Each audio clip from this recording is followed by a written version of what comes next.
할렐루야. 여러분 반갑습니다. 오늘 기적에 대한 주제를 나누는 시간 13번째 시간으로 여러분들과 같이 함께 은혜의 말씀을 나누고자 합니다. 마라톤과 인생의 유사점을 5가지로 소개한 내용이 있습니다. 여러분 혹시 들어보셨는지 모르겠습니다. 이 마라톤을 하시는 분들은 좀 더 이해가 될 수 있는 내용인데 한번 들어보십시오. 인생과 마라톤이 어떤 유사점이 있는가? 첫 번째는 처음부터 너무 빨리 달리는 사람은 1등을 할 수가 없다는 것입니다. 마라톤을 하실 때에 어느 정도 힘을 비축해 가면서 그 장기 레이스를 완주하기 위해서 꾸준히 달리는 선수들 가운데 1등이 나오는 것을 알 수가 있습니다. 인생도 마찬가지입니다. 너무 빠르게 달려가는 것이 그것이 1등을 향한 길이라 생각하는 사람들이 있을 터인데, 그러나 실상은 그렇지 않습니다. 너무 빨리 가다가 문제가 생기는 일이 많습니다. 여러분, 속도 조절하시기 바랍니다. 두 번째 유사점은 경기 도중에 반드시 난코스를 만난다는 것입니다. 특별히 언덕을 만날 때면 마라토너들은 굉장히 힘들어합니다. 인생도 마찬가지로 고난의 언덕을 만날 때가 있습니다. 사람들은 그 언덕을 만나면 더 이상 못 갈 것 같고, 그래서 주저앉을 때도 있고 또 포기할 때도 있습니다. 그러나 그 경주의 완주를 위해서는 반드시 그 언덕을 넘어서야 한다는 것입니다. 세 번째는 때때로 선수들은, 마라토너들은 음료수를 마시면서 힘을 재충전하는 모습을 볼 수가 있습니다. 우리들의 인생에도 재충전의 여유가 필요합니다. 네 번째는 선두그룹에서 너무 멀어지면 완주하기가 어렵다는 것입니다. 도중에 그만 경주를 포기하는 일들이 벌어집니다. 다시 말하면 나중에 만회하기가 힘들 정도로 거리가 생긴다면 그것은 위험합니다. 위기입니다. 여러분의 인생이 단거리가 아님을 기억하면서 우리는 인생의 적당한 긴장을 필요로 한다는 것을 교훈해 줍니다. 다섯 번째는 고된 훈련이 있어야만 완주가 가능하다는 것입니다. 여러분, 우리의 삶에 있어서도 고된 훈련이 있습니다. 우리 각자에게 주어진 그 훈련들을 우리가 잘 마스터하지 않으면 인생의 경주는 불가능합니다. 여러분의 인생 경주는 어떤지 오늘 이 5가지 유사점을 생각해 보면서 여러분 삶을 돌아보셨으면 좋겠습니다. 완주를 위해서 속도 조절을 잘 하고 계시는지, 어려움을 만났다고 혹시 경주를 포기하고 있지는 않는지, 선두그룹에서 너무 처진 나머지 달리기를 포기하고 있지는 않는지, 여러분 인생의 경주를 완수하시는 여러분 되시기를 주의 이름으로 축복합니다. 물리학에 있어서 최대 정지 마찰력이라는 법칙이 있습니다. 이 법칙은 움직이지 않던 물체가 처음 운동을 시작할 때 순간 가장 에너지가 많이 필요하다는 것을 말하는 법칙입니다. 정지한 물체가 움직이기 위해서 반드시 극복해야 할 것은 이 마찰력입니다. 마찰력을 극복할 때에 그 물체는 움직일 수가 있습니다. 인생의 비유로 본다면 사람도 마찬가지입니다. 사람들은 현재 하고 있던 것을 그냥 계속 하고 싶어 하는 성질이 있습니다. 뭔가 우리 일상 속에서 변화가 일어나는 것을 원하지 않습니다. 왜냐하면 힘들기 때문에 그렇습니다. 혹시 여러분의 인생의 최대 정지 마찰력을 극복하지 못해서 항상 그 자리에 머물러 있지는 않는지, 도무지 아무런 변화도 없이 항상 제자리에 있는 분은 없는지 오늘 여러분에게 묻고 싶습니다. 물리학에서는 관성의 법칙이라는 것도 있습니다. 어떤 물체가 탄력을 받아서 움직이다가 방향을 바꿀 때에 그때 관성의 법칙이 작용됩니다.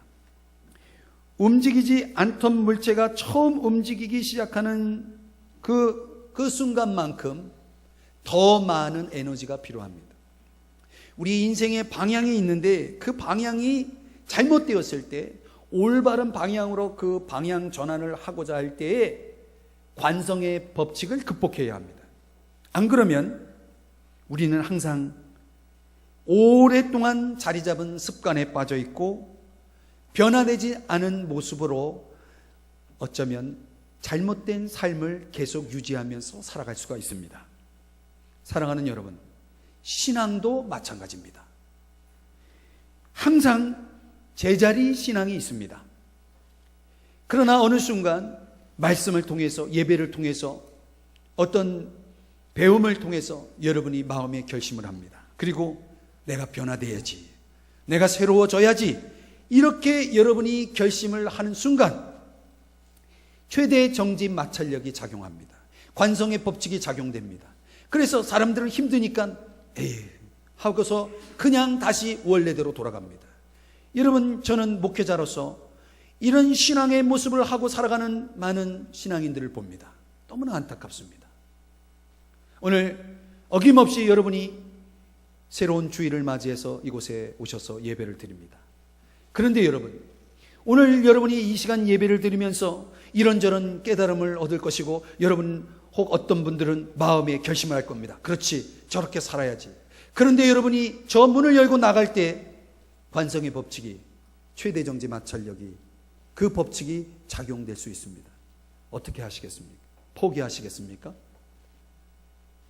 여러분, 변화를 위해서는 반드시 극복해야 할 장애가 있는 것입니다. 여러분 모두가 극복하시는 분들이 되시기를 주의 이름으로 축복합니다. 저는 계속해서 주일 아침 여러분들과 같이 기적이라는 주제를 계속 나누고 있습니다. 오늘은 13번째 시간입니다. 계속해서 기적을 이야기하면서 우리가 놓치지 말아야 할 중요한 사실이 있습니다. 그것은 우리 주님이 행하시는 기적에는 목적이 있다는 것입니다. 자, 오늘 성경 여러분이 6장을 펴고 계신데 혹시 성경을 펴고 계시다면 26절 말씀을 한번 가보시겠습니다. 요한복음 6장 26절입니다. 없으신 분들은 스크린 자막에 나오는 성경 구절을 보십시오. 거기 그런 말씀이 있습니다. 예수님께서 이렇게 말씀했습니다. 너희가 나를 찾는 것은 표적을 본 까닭이 아니요 떡을 먹고 배부른 까닭이로다. 지금 예수님이 표적을 행하시는 궁극적인 목적이 있는데 사람들은 그 표적의 교훈을, 표적의 목적에 대해서 제대로 깨닫지 못하고 있다는 사실을 지적해 주는 내용입니다. 그래서 사람들은 왜 이런 표적이 일어나고 있는지, 왜 이런 기적이 생겼는지 도무지 깨닫지를 못합니다. 무엇을 즐기고 있습니까? 떡을 먹고 배부른 그 배부름을 즐길 뿐입니다. 우리가 신앙생활하면서요, 은혜를 받습니다. 그래서 그 은혜를 즐깁니다. 은혜는 좋은 것입니다. 그런데 여러분 아십니까? 왜 하나님이 여러분에게 은혜를 주시는지 그 은혜의 목적에 대해서는 관심이 없습니다. 그저 은혜를 즐길 뿐이고 누릴 뿐입니다. 그것은 신앙의 본질이 아닙니다. 우리 예수님은 여러분들이 은혜를 누릴 뿐만 아니라 그 은혜를 주신 주님을, 그 주님의 마음을, 주님의 그 목적을 깨닫고 신앙생활하기를 원하십니다. 요한복음 6장 26절 이하 27절의 말씀도 보시겠습니다. 거기 예수님께서 또 계속 이런 말씀을 하십니다. 썩을 양식을 위하여 일하지 말고 영생하도록 있는 양식을 위하여 하라. 이 양식은 인자가 너희에게 주리니. 이렇게 말씀을 하고 있습니다. 여기 썩을 양식을 이야기하고 있고 썩지 아니할 양식을 언급하고 있습니다. 예수님이 말씀하신 썩지 아니할 양식은 무엇입니까? 여러분, 우리가 매일 양식을 먹지 않습니까? 그런데 여러분, 그 양식은 얼마나 갑니까? 여러분이 먹고 즐기는 그 양식은 얼마 가지 않아서 몇 시간 가면 다 소진되고 다시 여러분은 배고파질 것입니다. 그 양식을 가리켜서 예수님은 썩을 양식이라고 비유했습니다. 썩지 아니할 양식은 무엇을 의미할까요? 여러분, 요한복음 6장 35절 말씀을 보십시오. 거기 예수님께서 이렇게 말씀했습니다. 나는 생명의 떡이니 내게 오는 자는 결코 줄이지 아니할 터이요. 결코 줄이지 않을 것이다. 결코 배고프지 않을 것이다. 여기 소개하고 있는 썩지 않을 양식이 누구라고 말씀하고 있습니까? 예수님 자신이라고 말씀하고 있는 것입니다. 여러분, 무슨 말이에요?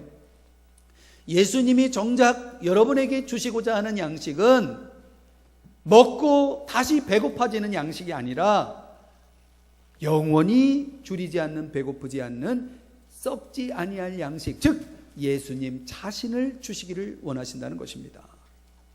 우리가 신앙생활하면서 저와 여러분이 기적을 행하신 주님, 그 주님의 목적을 깨달아야 하는데, 그 목적이 무엇이냐면 예수님 자신을 믿고 예수님 자신을 소유하라는 그런 목적을 가지고 기적을 보여주시고 계시다는 것입니다. 이 시대를 살아가는 사람들에게 정말 주님이 주시고자 하는 것은 예수님 자신이라는 것이죠. 여러분, 살아가면서 저와 여러분이 허기진 배를 채우는 것보다 더 중요한 것이 있다는 말씀입니다. 그것은 바로 무엇입니까? 여러분들이 예수님을 만나는 것입니다. 예수님을 믿는 것입니다. 예수님을 여러분의 마음속에 구주로 주님으로 모셔드리는 것입니다. 그래야 여러분이 영원히 줄이지 않는 삶을 살아가는 것입니다. 이 땅에 이 더 중요하고 큰 문제를 해결하지 못하고 살아간다면 우리는 평생 배고픔으로 살아가고 말 것이에요. 인생의 참된 만족, 배부름은 예수 그리스도를 소유할 때만이 주어진다는 사실을 오늘 성경이 우리에게 교훈해 주고 있는 것입니다. 사랑하는 여러분, 오늘 이 본문 속에 기적의 현장에 있었던 세 사람의 반응을 우리 함께 묵상하면서 오늘 이 불가능의 상황을 극복하고 기적을 경험한 이 비결을 오늘 저와 여러분이 함께 묵상하면서 기적의 주님이신 예수 그리스도를 저와 여러분의 삶에 초청하는 복된 시간을 갖고자 합니다. 첫 번째, 기적을 경험하기 위해서 오늘 본문 속에 그려지고 있는 우리가 해야 할 일은, 한번 따라합시다. 나의 최선을 다하자. 여러분, 기적이 있기 위해서는 인간의 최선을 배제하지 않는다는 것입니다. 사람은 가만히 있고 그냥 하나님이 알아서 해주는 것을 기적이라 말하지 않습니다. 기적, 하나님이 베푸시는 기적 안에는 인간의 최선도 포함되어 있다는 것입니다. 그러나 인간 최선만으로는 기적은 이루어질 수 없지만 인간의 최선을 통해서 기적은 이루어진다는 것을 오늘 성경이 우리에게 가르쳐 주고 있습니다. 여러분, 미국 전 대통령인 지미 카터라고 하는 분 잘 아시죠? 이분이 살아있는 신앙이라는 자서전을 썼는데 거기에서 이런 고백의 대목이 나옵니다. 우리 신앙을 가진 사람에게는 보다 높은 삶의 표준과 기대치가 있어야 한다. 그리고 그것을 위해서 우리는 자진해서 때로는 억지로라도 최선을 다해야 한다고 믿는다. 성경에서 말하는 최고의 가치관, 그 가치관의 실현을 위해서는 드려지는 최선의 삶이 있어야 한다고 믿는다. 오늘 이 지미 카터가 이야기한 최선의 삶, 최선을 다하는 삶은 그의 인생의 좌우명으로 유명합니다. 그가 어떻게 그런 좌우명을 갖게 되었는지에 대한 일화가 소개되고 있습니다. 내용을 간단히 소개하면 이런 내용입니다. 그가 해군 사관학교를 졸업하고 임관을 앞두고 면담을 이제 해군 제독과 하게 되었다고 합니다. 이 유명한 이 해군 제독이 여러 가지 까다로운 질문, 이런저런 질문들을 할 때에 땀을 뻘뻘 흘려가면서 이렇게 간신히 답을 합니다. 그런데 갑자기 화제를 바꿔가지고 그 제독이 묻는 질문이 학교에서 공부 열심히 했나 이렇게 묻는 것입니다. 그런데 이 지미 카터 대통령이 공부를 잘했나 봐요. 웃으면서 자신감 있게 자신이 어떤 점수를 받았고 등수는 몇 등인지를 소개했다는 것입니다. 그랬더니 갑자기 그 제독이 이런 질문을 던지는 거예요. 그 성적이 자네가 최선을 다한 결과인가? 이런 질문을 던지는 거예요.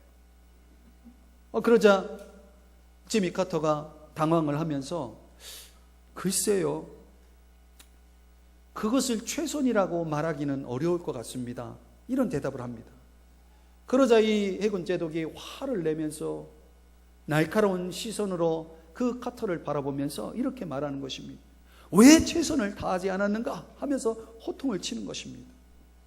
아무 대답도 하지 못하고 면담을 마치고 집으로 돌아온 이 카터가, 지미 카터가 곰곰이 밤에 생각을 해봤다는 것이에요.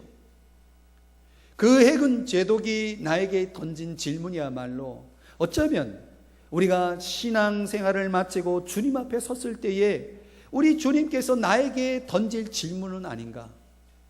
과연 주님이 내게 내 인생의 종말 이후에 주님 앞에 섰을 때 나에게 그런 질문을 던진다면 과연 내 인생은 최선을 다했노라고 고백할 수 있겠는가? 라고 하면서 깊은 반성을 하게 되었다고 합니다. 그리고 그는 왜 최선을 다하지 않았는가라고 하는 좌우명을 그의 삶에 간직하면서 살아오게 되었다는 것입니다.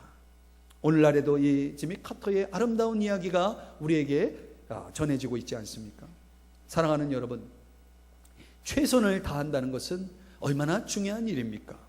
오늘 저와 여러분이 기적을 위해서 해야 할 일이 있다면 그것은 우리가 해야 할 일, 최선의 일을 감당하는 것임을 오늘 우리에게 가르쳐주고 있는 것입니다. 이런 또 이야기가 있어요. 꼬마들이 이제 야구 경기를 하게 되었다고 합니다. 그런데 그 야구 경기를 구경하던 어떤 신사가 그 운동장 가까이 수비를 하고 있는 아이에게 질문을 던지는 거예요. 야, 점수가 어떻게 되니? 그러자 이 아이가 웃으면서 우리가 14대 0으로 지고 있어요. 웃으면서 그런 얘기를 하는 거예요. 그러자 이 신사가 말합니다. 아니, 14대 0이면 절망적인데? 끝난 건데? 이런 이야기를 하니까 아이가 놀란 표정으로 말합니다. 절망적이라니요? 아니, 왜 우리가 절망입니까? 우리는 아직 공격을 한 번도 하지 않았는데. 여러분, 이 아이의 대답은 얼마나 교훈적입니까? 우리는 해보지도 않고 14대 0이라는 스코어만 보고 그냥 끝이라고 생각하고 포기해버리는 일들이 얼마나 많습니까? 여러분, 최선이라는 것은 무엇이에요? 지금 내가 처한 상황에서 내가 할 수 있는 일을 하는 것을 최선이라 말하는 것입니다. 오늘 이 아이가 우리에게 던져준 도전이 그거 아닙니까? 여러분, 우리가 최선을 다한 후에 평가해도 늦지 않아요. 해보지도 않고 포기해버린다면 그것은 우리에게 일어날 기적을 포기하는 것과 같습니다. 역사는요, 포기하지 않았기에 성공한 사람들의 그 기록들이 무수하게 많습니다. 44세의 시각장애인이 된 저 유명한 작가 존 밀턴은 무려 그 후 시각장애인이 된 후에 14년이 지나서 저 유명한 신라건이라는 작품을 만들어냅니다. 우리가 잘 아는 에디슨, 그 발명가, 위대한 발명가도 여러분 아시지 않습니까? 학교 선생님이 포기해서 선생님이 이제 포기한 아이라서 할 수 없이 엄마가 아이를 자퇴시키고 9살 된 그 아이를 집에서 교육하면서 가르치면서 그 아이를 길렀다는 거 아닙니까? 그런데 그가 그 수많은 실패 속에서도 포기하지 않고 무려 1300여 가지의 발명품을 만들어내는 위대한 역사를 만들어내지 않았나요? 어디 그것뿐입니까? 우리 주변에는 그런 포기하지 않았기에 승리하고 포기하지 않았기에 성공한 사람들의 이야기는 무수하게 많습니다. 오늘 본문 속에도 그런 이야기가 우리에게 소개되고 있는 것입니다. 대체로 사람들은요, 너무나 큰 문제, 너무나 엄청난 문제가 주어지면 너무나 쉽게 너무나 빨리 포기하는 경향이 있습니다. 여러분, 기적을 위해서라면 우리는 포기하지 말아야 합니다. 오늘 성경에 등장하는 제자들의 모습을 한번 묵상해 보십시다. 해가 저물어 갈 때였습니다. 예수님이 보니까 예수님 주변에 무리가 여러 군중들이 있었습니다. 그런데 그들의 수는 무려 2만여 명이 되는 수가 그렇게 예수님과 함께 있는 거예요. 저녁이 되었는데 사람들이 보니까 배고파해요. 지금 식사 때가 됐는데 먹을 것이 없는 것입니다.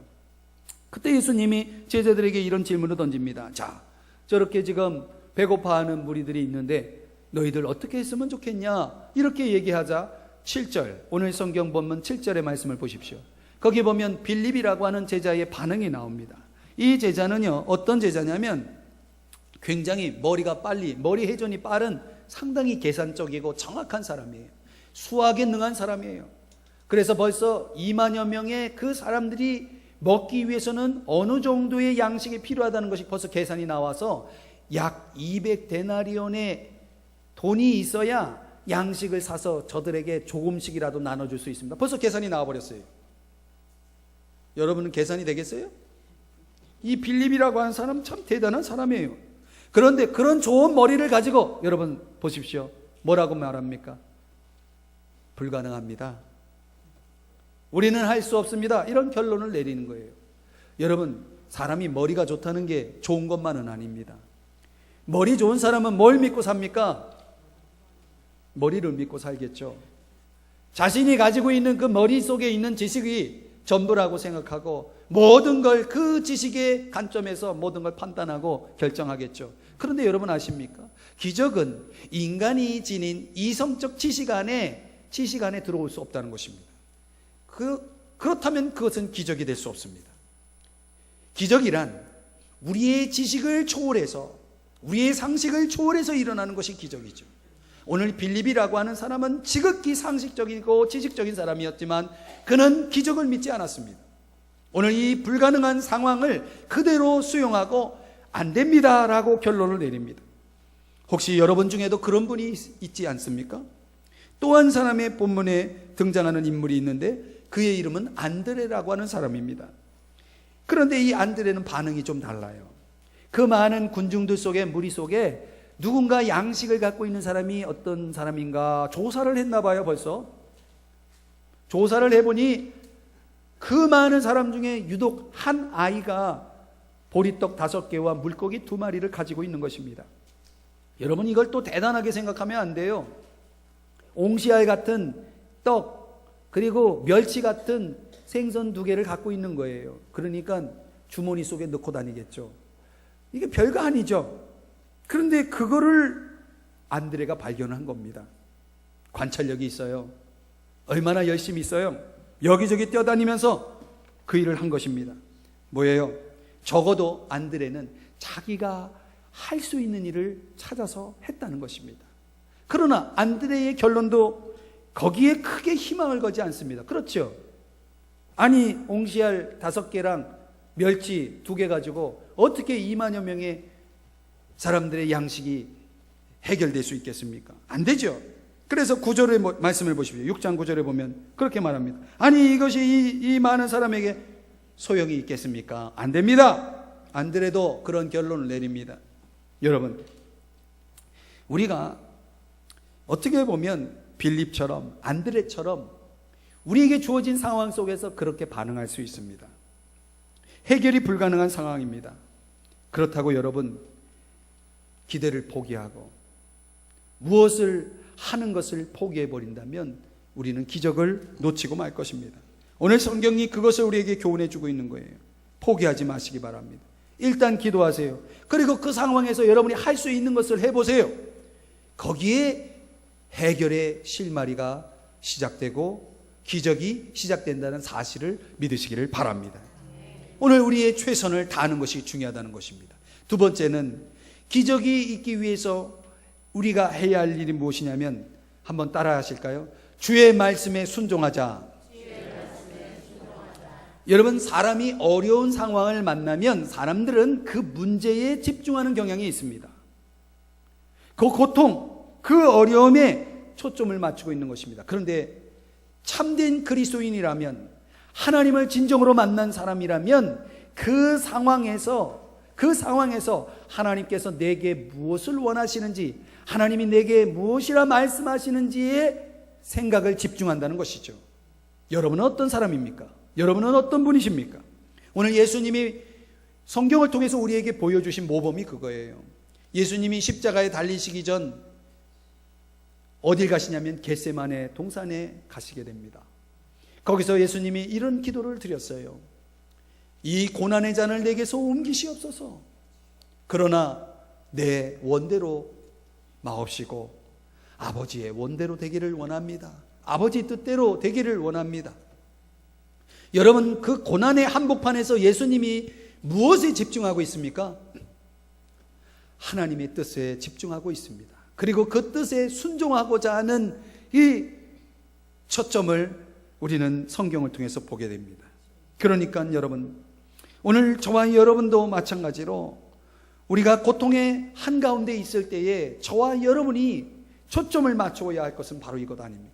예수님께서 보여주신 모범을 따라야 합니다. 본문 10절의 말씀을 보실까요? 예수님이 제자들에게 이렇게 명령합니다. 이 사람들로 함께하라. 제자들이 그 명령에 순종했습니다. 제자들의 눈에 보면 어쩌면 예수님은 너무나 대책이 없는 분이에요. 아니, 빨리 마을에 가서 사람들에게 각자 알아서 식사 해결하라고 하셔야지, 이 사람들을 다 그 자리에 앉게 한다는 건 무슨 얘기예요? 이제 내가 너희들에게 양식을 주겠다는 거 아닙니까? 이런 무대책, 정말 아무것도 없는 이런 상황에서 예수님의 이 명령이야말로 도저히 이해가 되지 않는 명령이었을 거예요. 그러나 제자들은 그 명령에 순종했고, 그리고 마침내 여기에 놀라운 오병이어의 기적이 일어났다는 것입니다. 여러분, 제자들의 순종이 중요하다는 말씀입니다. 어떤 랍비가 제자와 함께 가다가 제자의 질문을 받습니다. 선생님, 진리란 길가의 조약돌처럼 널려 있다 하셨죠. 그러기에 어디에나 진리가 있다 말씀하시지 않았습니까? 그런데 왜 사람들은 진리를 터득하지 못할까요? 어디에나 널려져 있는 그 조약돌과 같은 진리를 왜 사람들은 터득하지 못할까요? 그러자 선생님이 이렇게 대답합니다. 그래, 그 이유는 다름 아닌 사람들이 허리를 굽히지 않기 때문이야. 여러분, 조약돌을 얻기 위해서는 어떻게 해야 합니까? 허리를 굽혀서 그 돌을 주어야겠죠. 여러분, 그렇습니다. 왜 사람들이 기적을 경험하지 못합니까? 왜 사람들이 진리를 깨닫지 못합니까? 왜 사람들이 주님을 만나지 못합니까? 왜 사람들이 하나님의 은혜를 경험하지 못합니까? 이유는 허리를 굽히지 않기 때문에 그래요. 여러분, 그것은 곧 순종을 의미하기도 합니다. 사랑하는 여러분, 순종 없이는 진리를 터득할 수 없는 거예요. 순종 없이는 기적을 경험할 수가 없는 거예요. 그렇기 때문에 우리에게 일어나는 기적들의 모든 공통적인 특징은 그것입니다. 여러분이 주님이 말씀하실 때, 여러분의 마음을 감동하시고 말씀하실 때 그대로 하시는 거예요. 여러분, 오늘 이 시간에 말씀을 들으면서 여러분, 어떤 사람에게는 그런 마음의 감동이 있을 수 있어요. 여러분에게 기도하라는 감동을 주실 수 있습니다. 그럴 때 여러분 기도하셔야 합니다. 어떤 사람에게는 봉사하라는 감동을 주실 수 있어요. 그럴 때 봉사하셔야 됩니다. 어떤 사람은 전도하라는 감동을 주실 수 있어요. 그러면 전도하셔야 합니다. 어떤 사람은 사랑하라고, 용서하라는 감동을 주실 수 있습니다. 그러면 여러분 그 사람에게 찾아가서 용서를 빌고 용서를 해주고 사랑하셔야 합니다. 그렇게 여러분이 진리의 조약돌을 허리 굽혀 얻고자 할 때에, 즉 순종할 때에 여러분에게 기적이 일어나는 것입니다. 기적은 멀리 있지 않습니다. 여러분 앞에 조약돌처럼 놓여 있습니다.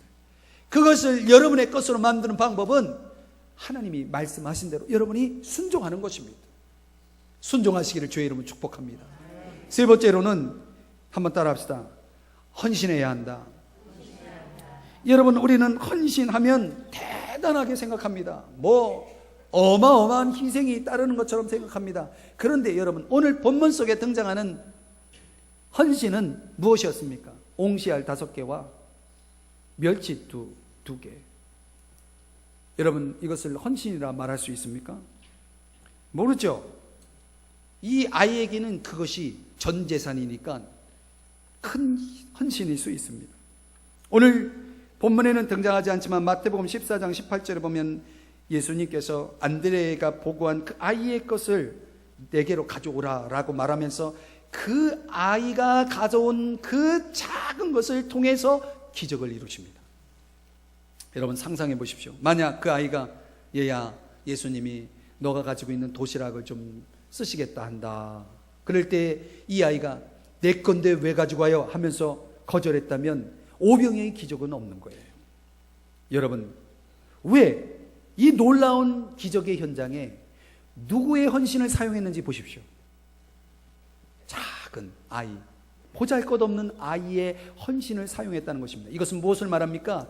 우리의 헌신이 대단한 헌신만 사용하시는 것이 아니라 우리 주님은 지극히 작은 보잘것없는 그 작은 것을 가지고도 그 작은 어린아이를 통해서라도 주님은 그것을 쓰셔서 기적을 이루실 수 있다고 하는 것을 우리에게 교훈해 주고 있는 것입니다. 여러분, 우리가 하나님 앞에 드리는 헌신이 비록 작을지라도 주님은 그것을 통해서라도 기적을 이루시는 분이심을 믿으시기를 바랍니다. 스스로 작다 여기십니까? 나는 아무 쓸모가 없다고 생각하십니까? 왜 여러분이 그렇게 판단합니까? 주님은 여러분을 쓰시기를 원하고 주님은 여러분의 헌신을 통해서 일하시기를 원하시는데 왜 스스로 자기를 그렇게 깎아내립니까? 여러분, 헌신이라고 하는 것은 자신을 주님 앞에 내어 놓는 것입니다. 영국의 어떤 농부가 소를 기르는데 소가 새끼를 낳았어요. 그런데 웬일입니까? 2마리를 낳았어요. 송아지 2마리가 생긴 겁니다. 기쁘죠?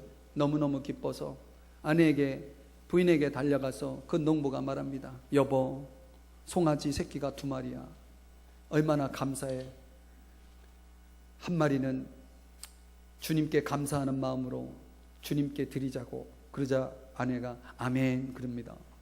그래서 드렸습니다. 그런데 얼마 후에 송아지 한 마리가 시름 앓더니 죽어버리는 것입니다. 그러자 그 농부가 심각한 얼굴을 하면서 집안에 있는 부인에게 와서 이렇게 말합니다. 여보, 큰일 났어요. 큰일 났어. 주님의 송아지가 죽었어. 주님께 드린 송아지가 죽었단 말이야. 하나도 안 웃기죠? 주님께 드린 송아지가 죽었대요. 왜 그 송아지가 죽어요? 내 송아지가 죽은 거지. 우리는요, 주님 앞에 그런 모습으로 헌신하고 있는지 몰라요.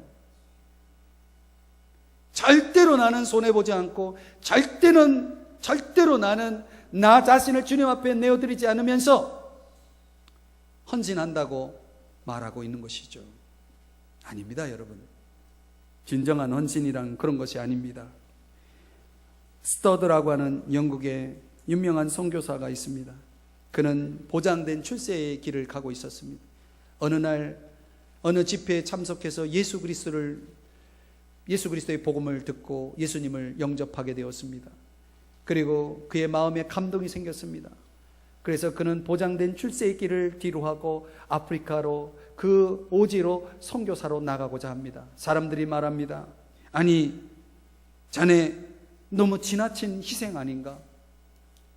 그 보장된 출세를 내려놓고 어떻게 그런 데를 갈 수 있냐고 사람들은 의아하게 생각하면서 이렇게 말을 합니다. 그러자 스터드의 그 유명한 이 고백을 한번 들어보십시오.